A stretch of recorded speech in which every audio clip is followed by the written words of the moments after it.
hum of the city outside the 42nd floor window was a dull roar, a constant reminder of a world that never stopped moving.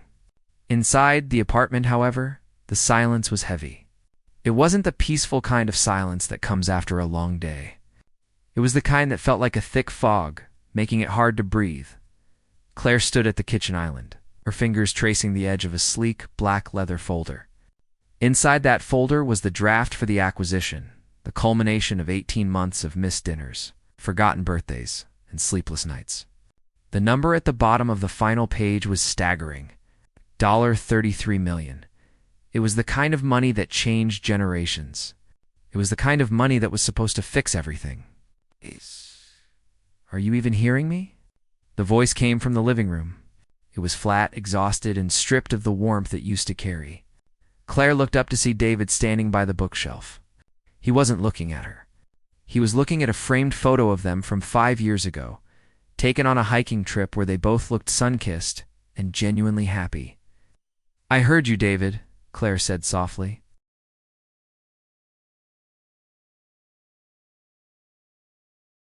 "You said you're tired. I'm tired too. But look at this. Once this deal closes on Friday, we're done. We can go anywhere. We can finally breathe." David finally turned his head. His eyes were red-rimmed. "We've been breathing for 3 years, Claire. Or at least, that's what you keep telling me. First it was the promotion. Then it was the regional buyout. Now it's this. When does the breathing actually start? Because from where I'm standing, we've both been holding our breath so long that our hearts have stopped beating." Claire felt a sharp pang in her chest, but she pushed it down. She had learned to be a master of compartmentalization. If she let the emotion in now, she wouldn't be able to finish the final revisions tonight. "It's $33 million, David. Do you have any idea what that means for us?" "It means nothing if there isn't an us left to spend it," he replied. He walked over to the closet and pulled out a small duffel bag. It was a rhythmic, practiced motion, as if he had played this scene out in his head 1,000 times before. Claire watched him, her heart starting to race. "What are you doing?" "I need you there. The board expects to see the power couple. It's part of the image." David stopped, his hand on the zipper of the bag. He let out a short, dry laugh that lacked any humor. "The image that's all I've been for the last 2 years, isn't it? A prop. Something to stand next to you in a well-tailored suit so your clients think you're grounded. Well, I'm done being a prop, Claire. I'm a human being who wanted a wife, not a business partner." He began tossing basic necessities into the bag socks. A few shirts, his toothbrush. The mundane nature of the items made the moment feel even more surreal. She reached out to touch his arm, but he flinched away. The rejection stung more than any failed negotiation ever could. "Just give me 3 days. 72 hours. After the signing, I'll take a sabbatical. We'll go to that cabin in Vermont you like. No phones. I promise." "You made that promise last Christmas," David reminded her, his voice dropping to a whisper. "And you spent the entire morning in the hallway on a conference call while I ate breakfast alone? You don't even realize you're doing it anymore. The deal has become your identity, and I don't think there's room in that identity for me." He zipped the bag shut.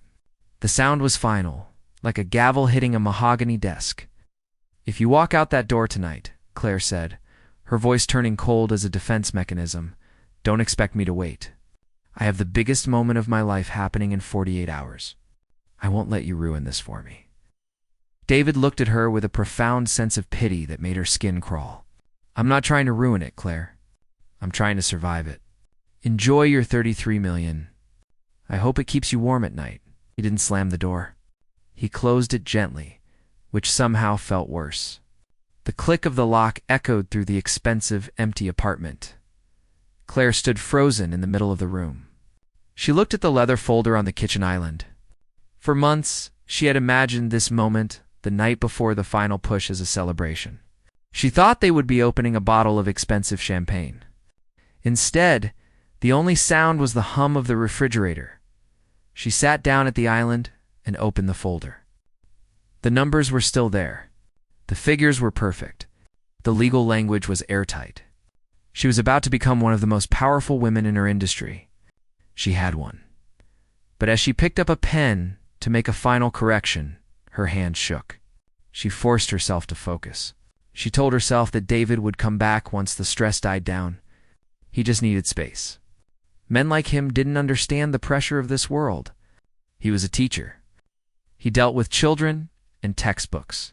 He didn't understand what it was like to have the weight of 1,000 employees' futures on your shoulders. She spent the next 6 hours poring over the documents, drinking cold coffee, and ignoring the hollow ache in her stomach. She told herself that success required sacrifice. Every great person in history had to leave something behind to reach the summit. As the sun began to peek over the city skyline, Claire closed the folder. She was exhausted, but she was ready. The deal was her life now. It had to be. Because if the deal wasn't worth it, then she had just lost the only person who ever truly knew her for nothing. She walked to the window and watched the early morning traffic. Somewhere out there, David was probably waking up on a friend's couch. And somewhere else, a mysterious buyer was preparing to sign a check that would change her world. She didn't know yet that the two worlds were about to collide in a way she could never have predicted. She adjusted her watch, straightened her shoulders, and headed to the bathroom to wash the tears from her face. She had a $33 million deal to close, and in her world, there was no room for a broken heart. The morning of the gala was a blur of high-end department stores and frantic phone calls. Claire sat in the back of a black car, her laptop balanced on her knees. She navigated the final legal hurdles of the merger. Her eyes were burning from a lack of sleep, and every time her phone vibrated, her heart skipped a beat, hoping it was a message from David. It never was. Instead, it was a constant stream of messages from her assistant, her lawyers, and the board of directors. They were all ecstatic. The industry was buzzing about the deal of the decade. Claire was the face of it. She spent 3 hours having her hair and makeup done, sitting like a mannequin while professionals transformed her into a version of herself that felt like a suit of armor. She looked powerful. She looked successful.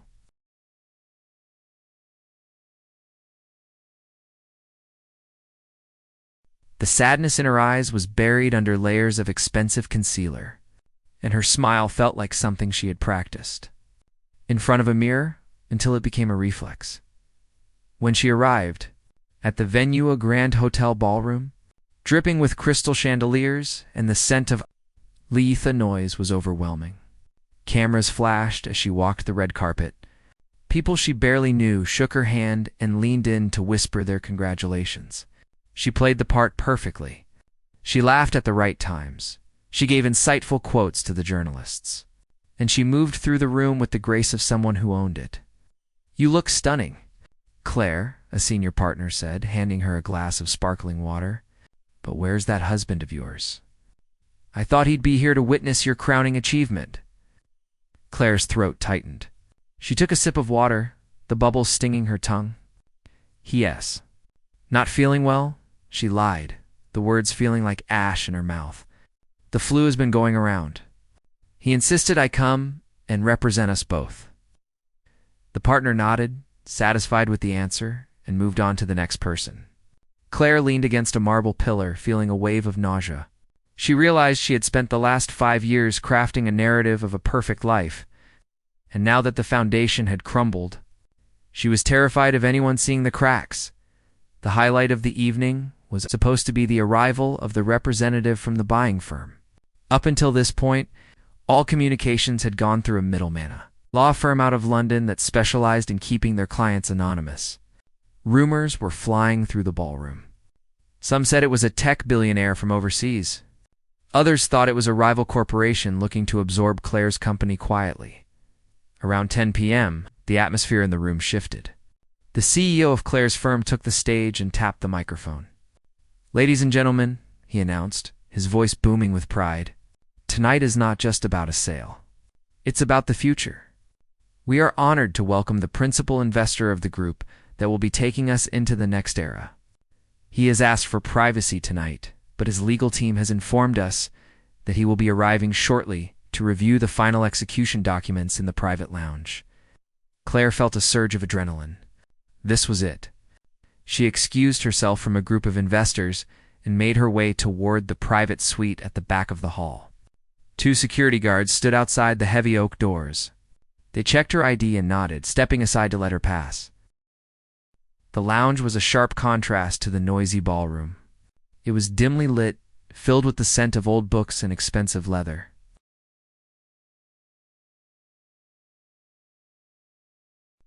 Three lawyers in charcoal suits stood near the window, speaking in hushed tones. They turned as Claire entered. "Claire," one of them said, bowing slightly. "We are just waiting for the principal. He is on his way up from the lobby." "I was told he preferred to remain anonymous until the actual signing," Claire said, trying to steady her breathing. She walked over to the table and looked at the signature line. It was blank. "He believes in personal connections," the lawyer replied with a cryptic smile. "He wanted to ensure the person who built this company was truly ready to let it go." Claire frowned. "The price is $33 million. At that level, readiness is usually measured in decimal points, not feelings." The lawyers didn't respond. They simply waited. The silence in the room became heavy, much like the silence in her apartment the night before. Claire walked to the window and looked out at the city. She thought about how much she had sacrificed for this moment. She had lost her husband, she had lost her peace of mind, and she had turned herself into a machine. She told herself it was worth it. It had to be. Then she heard the heavy doors open behind her. She didn't turn around immediately. She heard the sound of polished shoes walking across the hardwood floor. The footsteps were slow, deliberate, and oddly familiar. There was a rhythm to the walk that triggered a memory deep in the back of her mind. Memory of a much younger version of herself walking through a college campus, holding hands with a boy who promised her the world even though he had nothing in his pockets. "The documents are ready," the lead lawyer said. "Thank you." "Benjamin," a voice replied. Claire froze. Every muscle in her body went rigid. The voice wasn't deep and gravelly like she expected. It was smooth, calm, and carried a slight melodic quality that she hadn't heard in a decade. It was a voice she used to listen to until she fell asleep. She slowly turned around, standing at the end. Of the table was a man who looked like he belonged on the cover of a magazine. His suit was worth more than her car. His hair was perfectly styled, and he carried an air of quiet authority that didn't need to be shouted. But it was his eyes that stopped her heart. They were the same eyes that had looked at her with heartbreak 10 years ago when she told him he wasn't going anywhere in life. "Hello, Claire," the man said. Claire's mouth went dry. She tried to speak, but no sound came out. She gripped the edge of the mahogany table so hard, her knuckles turned white. "Leo," she whispered, her voice cracking. The man smiled, but there was no malice in it. Only a strange, distant kindness. "It's been a long time. I hear you've had a very busy decade." The lawyers looked between the two of them, sensing the sudden drop in temperature. Leo stepped forward, picking up a gold fountain pen from the table. He didn't look at the papers. He kept his gaze fixed on Claire. 10 years ago, you told me that I lacked the drive to ever make something of myself," Leo said quietly, his voice barely audible to the lawyers. "You said you needed to be with someone who understood the value of $1. I suppose I should thank you."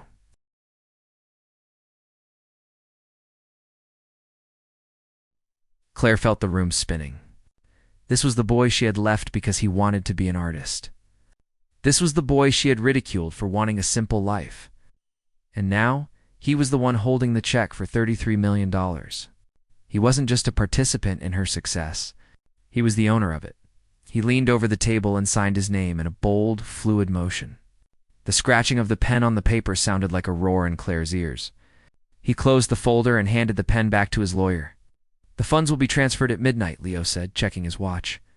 He then looked at her wedding ring, or rather, the faint tan line where it usually sat. As Claire had tucked it into her purse before entering the room to maintain her corporate look, "I heard you got married. A writer, right?"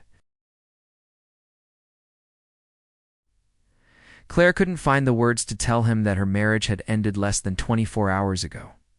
She couldn't tell him that she was standing in the middle of her greatest triumph and felt absolutely nothing but a deep, hollow shame.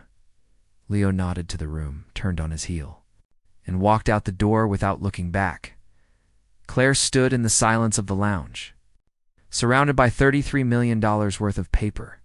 Feeling like she had just lost a game she didn't even know she was playing, the heavy oak doors clicked shut, leaving Claire standing in a room that suddenly felt too small. Despite its high ceilings and expensive furniture, the three lawyers were busy gathering their things, their faces masks of professional indifference. They had just witnessed a $33 million exchange, but to them it was Tuesday. To Claire, it was the moment the floor had dropped out from under her life. She walked back out into the gala, but the lights felt too bright now. The music, which had seemed sophisticated an hour ago, now sounded like a chaotic mess of strings and brass.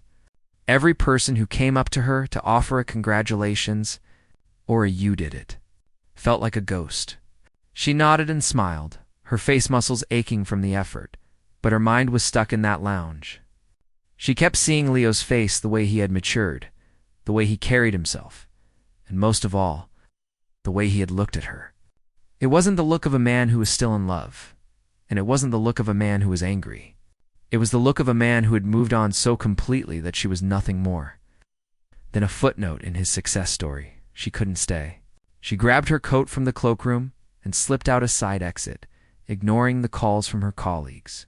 She didn't call her driver. She just started walking. The cool night air hit her face, and for the first time in days, she felt like she could take a full breath, even if it was a shaky one. As she walked through the city streets, her mind raced. 10 years. It had been 10 years since she had sat in a tiny, cramped coffee shop and told Leo that they didn't have a future. She remembered the exact sweater he was wearing. It had a hole in the elbow. He had been talking about his dreams of starting a creative collective, a place where artists could get funding without selling their souls. She had laughed. Not a mean laugh, but a realistic one. She told him that dreams didn't pay rent. She told him that she wanted a life of security, of power, of luxury. She told him he was a dreamer, and she was a doer, and now the dreamer had just bought her doing. She found herself sitting on a park bench, her expensive gown bunched up around her. She took out her phone. Her finger hovered over David's name. She wanted to tell him. She wanted to scream into the phone about the irony of it all. But then she remembered the look on David's face when he packed his bag. He wouldn't care about Leo. He would see this as just another chapter in Claire's obsession with money and status. He would say, "See, even your past is about a deal." She realized with a jolt of pain that she had no one to talk to. Her friends were all work friends. Her family only called her when they needed financial advice or a loan. David was her only real person, and she had pushed him away to make room for the very deal that had just humiliated her. The next morning, the news was everywhere. Financial journals were praising the merger. Her phone was blowing up with alerts. But Claire stayed in bed. She watched the sun move across the ceiling of her bedroom. She thought about the $33 million. Her cut of the deal, along with her stocks, meant she never had to work another day in her life. She had reached the summit. She was standing at the very top of the mountain she had been climbing since she was 20-2, and the view was terrible. She spent the afternoon trying to track down where David was staying. She called his sister, who gave her the cold shoulder before finally admitting he was staying at a small motel near the university, where he taught. Claire didn't change into her power suit. She put on jeans and a sweater, something she hadn't worn in years. She drove her luxury SUV to the outskirts of the city, feeling out of place in the gravel parking lot of the motel. When she knocked on the door of room 112, she felt like a different person. David opened the door.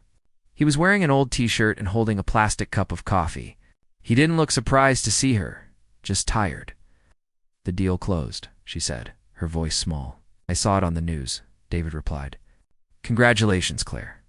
Truly, you've got what you wanted." "I saw Leo," she blurted out.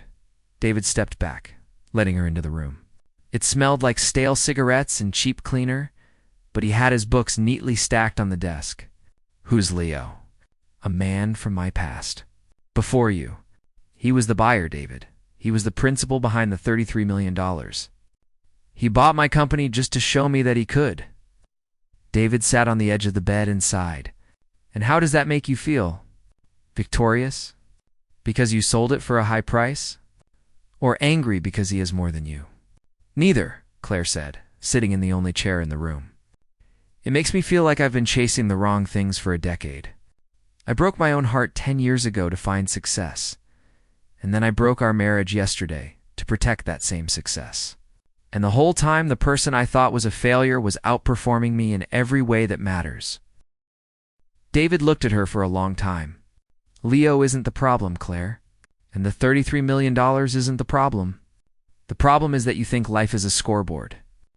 You think that because he bought the company, he won, and you lost, you're still looking at it like a transaction. I just want to go back, Claire whispered. To when? David asked. To yesterday? Or to 10 years ago? To when I knew who I was without a contract in my hand. David stood up and walked to the window, looking out at the parking lot. I'm glad you had this realization. I really am. But a realization isn't a fix. You can't just sign an amendment to a marriage, Claire.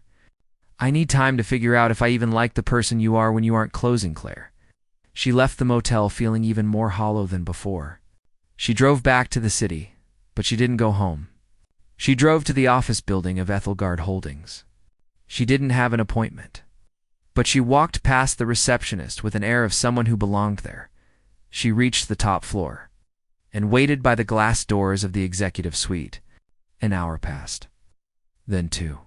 Finally, the doors opened, and Leo walked out, flanked by assistants. He stopped when he saw her. He signaled for his team to go ahead. I figured you might show up, Leo said, leaning against the doorframe. He looked less like a shark now and more like a person. Want to tell me how much you hate me for the stunt I pulled? I don't hate you, Claire said. I wanted to ask you a question. Why did you buy it? You could have bought any firm. Why mine? Leo looked at her, and for a second, the mask of the billionaire CEO slipped. Because I wanted to see if you were happy, Claire. I spent years thinking that if I just got rich enough, I'd understand why you left. I thought there was some secret to the high life that I was missing. And did you find it? Leo shook his head. No. I found out that money just makes you more of who you already are. It made me a very successful version of a lonely guy. In seeing you last night, I saw that it made you a very successful version of a girl who's lost her way. He reached into his pocket and pulled out a small, crumpled piece of paper. It was a business card for a small, non-profit art gallery. I still fund the dreamers, Claire. That's where the real $33 million value is. Not in the merger. In the people who actually believe in something. He handed her the card and walked away. Claire stood in the hallway, clutching the card. She realized that the deal hadn't just broken her marriage. It had broken the illusion she had been living in. She had $33 million in the bank, and for the first time in her life, she had absolutely no idea what to do next. The days following the meeting with Leo felt like walking through a dream, where everything was familiar but nothing fit quite right. Claire returned to her office, a place that used to feel like her kingdom. But now it just felt like a collection of glass and cold metal. Her assistant brought her a stack of papers to sign final transition documents, HR releases, and press statements. Usually, Claire would devour these pages, looking for every tiny detail. Now, she just stared at the flickering cursor on her computer screen. The $33 million had officially landed in the company accounts, and her personal share was being processed. She was, by every definition of the word, a success. But when she looked at her phone, there were no messages from David. There were plenty of messages from people wanting to celebrate or discuss new ventures. But none of them cared about Claire. They cared about the money she now controlled. She realized that for years, she had built a life where her value was tied to her output. If she wasn't closing a deal, she wasn't Claire. She had trained everyone around her to treat her like a machine, so she couldn't be surprised when they didn't treat her like a person now that she was hurting that afternoon. She did something she hadn't done in years. She left the office at 2 p.m. She didn't tell anyone where she was going. She just grabbed her bag and walked out. She drove toward the university where David taught. She parked her car a few blocks away and just watched the students walking by. They looked so stressed about exams and lunch money. But there was a life in their eyes that she felt she had lost. She saw David come out of one of the brick buildings. He was carrying a stack of papers and talking to a younger colleague. They were laughing. It was a genuine, deep laugh that Claire realized she hadn't heard from him in over a year. She felt a pang of jealousy, but also a deep sense of shame. She was the one who had silenced that laugh in their home. She didn't approach him. Instead, she went back to their empty apartment. She began to walk from room to room. She looked at the expensive furniture they had picked out, or rather, that she had picked out while he just nodded, trying to make her happy. She saw the kitchen where they used to cook together before she started working through dinner. She realized that the apartment wasn't a home. It was a showroom. She sat on the floor of the living room, not the couch, but the floor, and finally let herself cry. She cried for the girl who thought money would make her safe. She cried for the 10 years she spent chasing a ghost. And she cried for the man who was currently sitting in a cheap motel room because she had made their home feel like a cage. The next morning, Claire called an emergency meeting with the board. They expected her to talk about growth strategies or her next move. Instead, she walked in and handed them a letter. "I'm resigning," she said. The room went silent, effective immediately. "I've finished the transition for the Ethelgard deal. Leo's team is in place." "You don't need me anymore, Claire. This is insane," the chairman said. "You're at the top of your game. You could run this whole city by next year." "I don't want to run the city," Claire said, and for the first time she meant it. "I want to go for a walk without checking my email. I want to learn how to be a person again."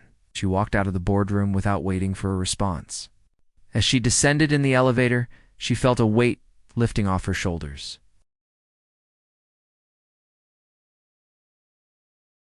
It was just a tool. She spent the rest of the day looking for a small house, something with a garden and old wooden floors. She didn't want a penthouse. She wanted something that felt like it had a soul. She found a cottage on the edge of the city near a park. It cost a fraction of what she could afford, but it felt right. That evening, she went back to David's motel. She didn't bring flowers or gifts. She just brought a key. When David opened the door, he looked surprised to see her again so soon. "Claire, what is it?" "I quit," she said simply. David blinked. "You quit the firm? Why?" "Because you were right," she said, leaning against the doorframe. "I was holding my breath, and I was making you hold yours too. I don't want to be closing Claire anymore. I bought a house today. A small one. It has a room in the back that gets a lot of light. I thought it would be a good place for you to write your book." "The one you've been talking about for 3 years?" David looked at the key in her hand, then back at her. "Claire, you can't just buy a house and expect things to be okay. This isn't a business transaction where you provide the space and I provide the output." "I know that," she said, her voice trembling. "I'm not asking you to move in today. I'm not even asking you to move in next month. I just wanted you to know that the machine is turned off. I'm trying to find the girl you married. If you want to help me find her, the door is open. If you don't, I'll understand." She handed him the key and her phone. "I've changed my number. Only 5 people have it. You're the first one." "Claire." She stopped and turned back. Why the change? Was it really just seeing Leo? Claire thought about the $33 million. She thought about the look of pity in the eyes of the man she used to think was a loser.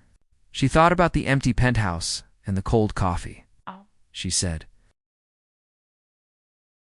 "He showed me what I looked like, and I didn't like what I saw. I realized that if I died tomorrow, people would talk about the $33 million deal. I want to be someone worth talking about for the right reasons." David looked at the key for a long time.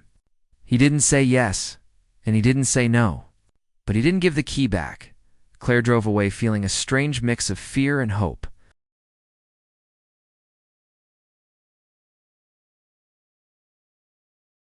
For the first time in her life, she didn't have a plan. And as she looked at the city lights in her rearview mirror, she realized that for the first time, she was actually breathing. The weeks that followed were the quietest of Claire's life. She moved into the small cottage with only 3 suitcases. She left the designer furniture, the abstract art, and the heavy leather folders in the old apartment.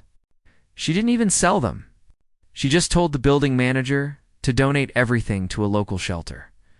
She wanted to start with nothing but the walls and the floor. For the first few days, the silence was terrifying. Claire would wake up at 6 a.m. out of habit, her heart racing as she reached for a phone that no longer buzzed with urgent emails. She would sit on her small porch with a cup of tea, watching the neighbors walk their dogs or children bike to school. It was a world she had lived above for a decade, but never inside. One afternoon, while she was painting a wall in the spare room, the room she hoped would one day be, David's study, there was a knock at the door. Her heart leaped, thinking it might be him. But when she opened it, she found a delivery driver holding a large, flat package wrapped in brown paper. There was no return address, only a small note tucked into the string. She tore away the paper to find a painting. It wasn't a famous piece of art or something expensive from a gallery. It was an oil painting of the coffee shop where she and Leo had sat 10 years ago. It was captured in warm, golden light, making the crumbling brick and the mismatched chairs look like the most beautiful place on earth. In the corner, there were two small figures sitting by the window, their heads leaning toward each other. Claire touched the canvas, her eyes filling with tears.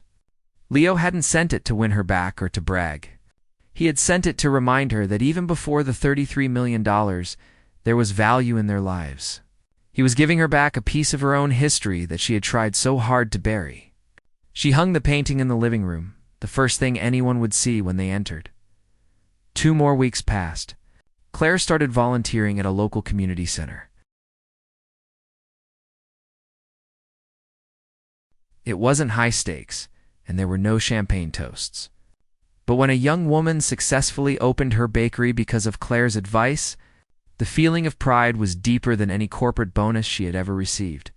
Then, on a rainy Tuesday evening, a car pulled into her gravel driveway. Claire was in the kitchen, her hair pulled back in a messy bun, flour on her apron from a failed attempt at baking bread. He wasn't wearing a suit. He was wearing his old, faded denim jacket, and he was carrying a box of books. She opened the door before he could knock. They stood there for a long time, the sound of the rain hitting the porch roof, the only noise between them. "I tried to stay in that motel," David said, his voice a bit husky. "I tried to tell myself that I was better off alone, that I could finally write without anyone judging my progress." "And?" Claire asked, her breath held tight in her chest. "And it was boring," David admitted with a small, crooked smile. The silence was too loud. "I realized that I didn't want a wife who was a corporate shark, but I also didn't want a life without you. I saw what you did, Claire. I saw you walk away from the money and the title. I didn't think you had it in you. Didn't think I did either," she whispered. David looked past her into the house, his eyes landing on the painting Leo had sent. He recognized the coffee shop immediately. "Is there room for those books? And maybe a writer who takes too long to get to the point?" Claire stepped aside, opening the door wide. "There's a room in the back with a lot of light. It's been waiting for you." David walked in, setting the box down on the wooden floor. He looked around the simple, half-furnished house, and then at Claire. For the first time in years, he didn't look at her with pity or exhaustion. He looked at her with curiosity, like he was meeting someone new. "So," he said, reaching out to wipe a smudge of flour off her cheek, "no more $33 million deals?" "No," Claire said, taking his hand and squeezing it. "Just this. This is the only deal I care about closing now." They spent the evening ordering pizza and sitting on the floor, talking. Not about the future, not about investments, and not about the past. They talked about the neighbors, the book David wanted to write, and the garden Claire wanted to plant. The $33 million was still in her bank account, and perhaps one day she would use it to build something meaningful, something that helped others. But as she sat there in the dim light of her new home, listening to David laugh, Claire realized that she had finally learned the greatest lesson of all. Wealth isn't what you have in the bank.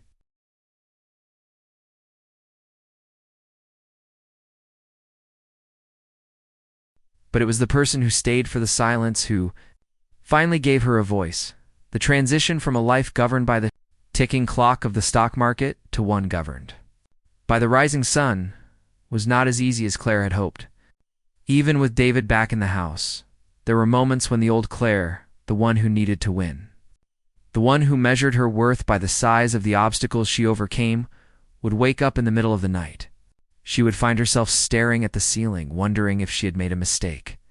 She had $33 million, but she was spending her mornings pulling weeds in a garden.